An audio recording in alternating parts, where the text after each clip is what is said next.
জনমত জরিপে যুক্তরাষ্ট্রের অর্থনীতির করুণ চিত্র, হতাশ হয়ে পড়েছেন আমেরিকানরা, দায়ী করছেন ডোনাল্ড ট্রাম্পকে।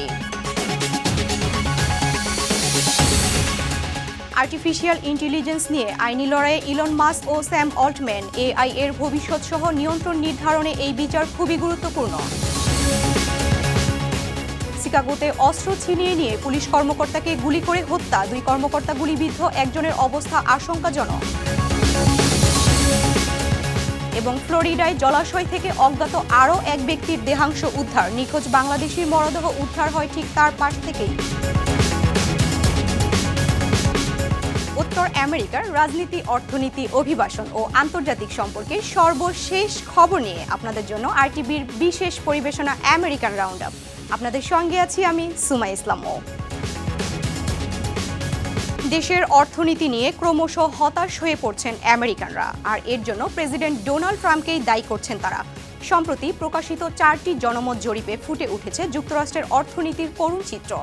গ্যালাপ ও ফক্স নিউজের জরিপে প্রায় 47% আমেরিকান বর্তমান অর্থনীতিকে নড়বড়ে মনে করছেন। 73% নাগরিক মনে করেন পরিস্থিতি আরও খারাপ হচ্ছে। 66% মানুষ ট্রাম্পের অর্থনৈতিক নীতিকে অসন্তোষ প্রকাশ করেছেন। কর্মসংস্থান নিয়ে হতাশা জানিয়েছেন 63% নাগরিক, এবং 93% মানুষ জানিয়েছেন গত 6 মাসে গ্যাসের দাম বেড়েছে, বিশেষ করে ইরানের চলমান যুদ্ধ ও এর ফলে জ্বালানি সংকটে জনজীবন বিপর্যস্ত হয়ে পড়েছে। এখন বিনোদন, এমনকি চিকিৎসা ব্যয় কাটছাঁট করতে বাধ্য হচ্ছেন সাধারণ মানুষ। ট্রাম্প প্রশাসন তাদের কর নীতিতে সমর্থন করলেও ভোটারদের বড় অংশ মনে করছেন তার নীতি মুদ্রাস্ফীতি আরও বাড়িয়ে দিচ্ছে। আর্টিফিশিয়াল ইন্টেলিজেন্স নিয়ে নিজেদের পুরনো লক্ষ্য বিচ্যুতি ও বিশ্বাস ভঙ্গের অভিযোগে বিচারিক লড়াইয়ে নামছেন ইলন মাস্ক ও স্যাম অল্টম্যান। স্থানীয় সময় সোমবার আদালতের মুখোমুখি হবেন এই 2 টেক জায়ান্ট। ক্যালিফোর্নিয়ার অকল্যান্ডে শুরু হতে যাওয়া এই ট্রায়ালের বিচার কাজ সম্পন্ন করবেন মার্কিন জেলা জজ Yvonne Gonzalez Rogers. OpenAI AI CEO অল্টম্যানের বিরুদ্ধে ইলন মাস্কের অভিযোগ, কোম্পানিটিকে অলাভজনক ও জনহিতকর রাখার মূল প্রতিশ্রুতি ভেঙে অল্টম্যান একে মুনাফামুখী প্রতিষ্ঠানে রূপান্তরিত করেছেন। 2015 সালে এই প্রতিষ্ঠানে $38 মিলিয়ন বিনিয়োগ করেছিলেন মাস্ক। তার অর্থায়নে শুরু হওয়া ওপেন এআই এর বর্তমান বাজার মূল্য $852 বিলিয়ন। কোম্পানি থেকে অল্টম্যানকে অপসারণ এবং অর্জিত মুনাফা জনহিতকর কাজে ব্যয়ের দাবি জানিয়েছেন মাস্ক। অন্যদিকে মাস্কের এই মামলাকে ভিত্তিহীন এবং ব্যবসায়িক প্রতিদ্বন্দ্বিতা বলে আখ্যা দিয়েছেন ওপেন এআই।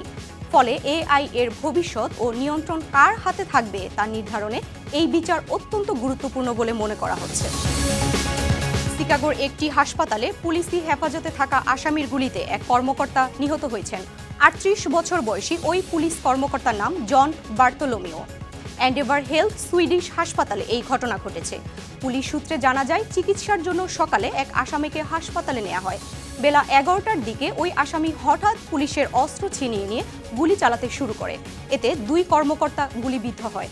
ঘটনাস্থলে বার্থোলোমিওকে মৃত ঘোষণা করা হলেও অপর এক কর্মকর্তা বর্তমানে আশঙ্কাজনক অবস্থায় চিকিৎসাধীন রয়েছেন। ঘটনার পরপরই হাসপাতাল লকডাউন করা হয় এবং পরে অভিযুক্তকে পুনরায় গ্রেপ্তার করা হয়েছে।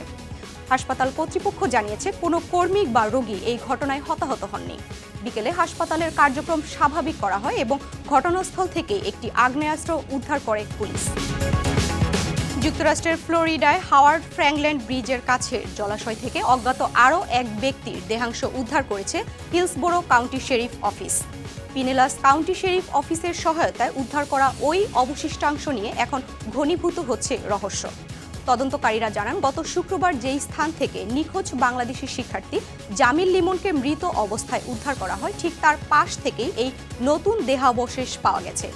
বর্তমানে উদ্ধারকৃত দেহাংশগুলো পিনেলাস কাউন্টি মেডিকেল এক্সামিনারের দপ্তরে রাখা হয়েছে। তবে এগুলো কার দেহাবশেষ তা এখনও নিশ্চিত করতে পারেনি কর্তৃপক্ষ। নিখোঁজ বাংলাদেশি শিক্ষার্থী নাহিদা বৃষ্টির সন্ধানে এই এলাকায় এখনও জোর তল্লাশি চালাচ্ছে পুলিশ। উদ্ধার হওয়া এই দেহাবশেষ বৃষ্টির কিনা তা নিয়ে প্রবাসী বাংলাদেশিদের মাঝে উদ্বেগ বাড়ছে। কাউন্টি শেরিফ অফিসে জানিয়েছে, তদন্ত শেষে এই বিষয়ে শীঘ্রই বিস্তারিত তথ্য জানানো হবে। লিমন ও বৃষ্টির মরদেহ দেশে পাঠাতে মায়ামির কনসুলেট জেনারেল কাজ করছে বলে জানিয়েছে ওয়াশিংটনের বাংলাদেশ দূতাবাস। এক বিজ্ঞপ্তিতে বলা হয়েছে, ফ্লোরিডা অঙ্গরাজ্যের পিনেলাস কাউন্টি থেকে আরও একটি মরদেহের খণ্ডাংশ উদ্ধার করা হয়েছে। তবে সেটি বৃষ্টির কিনা তা এখনও নিশ্চিত করা যায়নি। মরদেহের খণ্ডিত অংশগুলো বর্তমানে পিনেলাস কাউন্টি মেডিকেল এক্সামিনারের দপ্তরে রাখা হয়েছে। ফরেনসিক পরীক্ষার মাধ্যমে দেহ অবশেষের পরিচয় শনাক্ত করার চেষ্টা চলছে। দূতাবাসের বিজ্ঞপ্তিতে আরও বলা হয়েছে, বাংলাদেশি দূতাবাস ও কনসুলেট জেনারেল মার্কিন পররাষ্ট্র দপ্তরের সঙ্গে নিয়মিত যোগাযোগ রাখছে এবং যুক্তরাষ্ট্রে অবস্থানরত বাংলাদেশি শিক্ষার্থী ও বসবাসরত বাংলাদেশিদের নিরাপত্তা নিশ্চিত করার অনুরোধ জানিয়েছে। চলন্ত বাসে হঠাৎ অসুস্থ হয়ে পড়েন চালক, আর তখনই বিপদের মুখে পড়ে একদল স্কুল শিক্ষার্থী। কিন্তু আতঙ্ক নয়, উপস্থিত বুদ্ধি বাঁচায় সবাইকে। যুক্তরাষ্ট্রের মিসিসিপিতে কয়েকজন কিশোরের সাহসিকতায় বড় দুর্ঘটনা এড়ানো গেছে। স্টিয়ারিং ধরা থেকে ব্রেক কন্ট্রোল, এমনকি জরুরি সহায়তায় ডাক সবই সামলায় তারা।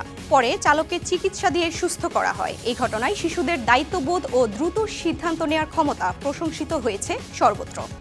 বাসটির নিয়ন্ত্রণ হারানোর ঝুঁকিতে পড়লে শিক্ষার্থীরা দ্রুত পরিস্থিতি বুঝে এগিয়ে আসে। একজন স্টিয়ারিং ধরে, অন্যজন ব্রেক চাপার চেষ্টা করে। এদিকে কয়েকজন 911-এ ফোন করে সাহায্য চায় এবং চালককে প্রাথমিক সহায়তা দেয়। তাদের সমন্বিত প্রচেষ্টায় বাসটি নিরাপদে থামে। পরে জরুরি সেবাকর্মীরা এসে পরিস্থিতি সামাল দেন।